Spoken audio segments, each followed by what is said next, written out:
Are you an anti-vaxxer? I started completely with complete belief that vaccines were the most important medical discovery of all time, more than antibiotics, more than surgery, the two others you mentioned. I was as convinced as anyone was. I slowly made the descent into madness to where you now find me. The journey, I'll sum it up in 60 seconds. The journey was, maybe the polio vaccine actually wasn't as necessary as we thought. Maybe we could have solved the problem with doing away with rampant pesticide use. I got to, actually the polio vaccine was completely unnecessary, but the others are necessary. The others, these diseases were horrible.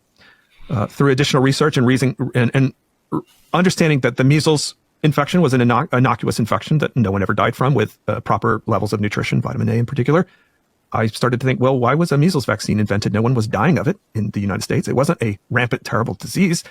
Why did they do it? Well, it was because they could. It was because they thought they could eradicate the disease with a vaccine. And if you study measles, you will understand it started with the promise of eradication. Everyone gets the vaccine within 2 or 3 years, it'll be eradicated.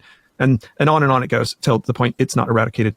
So I transitioned into maybe there are some vaccines that are useful and others that really you don't need. I then made the jump to what I call the first world anti-vaxxer, which is, we need vaccines in the third world. They don't have the medical care or nutrition that we might have here. So, sure, maybe a couple of hippies in California can afford to skip it. But if everyone skipped it, and then especially in the third world, no, we have to do that. We'll lose herd immunity. I then realized herd immunity was a falsity in the case of several vaccines, and I'm beginning to wonder if it's completely false for all vaccines.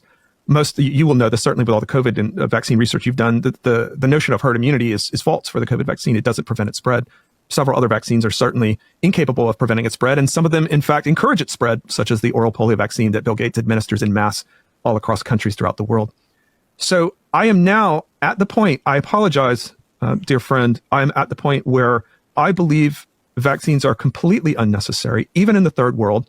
I'm sure you've heard Bobby Kennedy mention the Dr. Peter A. Aby study in Africa, where they followed a large cohort of children who had gotten the DTaP vaccine and those who hadn't, and the mortality rate of those who had gotten the vaccine was 10 times higher. Dr. Peter A. Aby is considered the godfather of vaccination in Africa. So for him to admit this in a paper, you have to understand that this is a significant event. I'm now at the point where I am so opposed to vaccination, if I had the power, would ban all of them. I would outlaw every single one. I don't think any of them are worth it. I think the costs, the risks from neurological illness, from autoimmunity, from even allergy itself, all three things that never existed before the widespread advent of mass vaccination, I think the damage they have caused is so severe that one day they will be completely banned from humanity.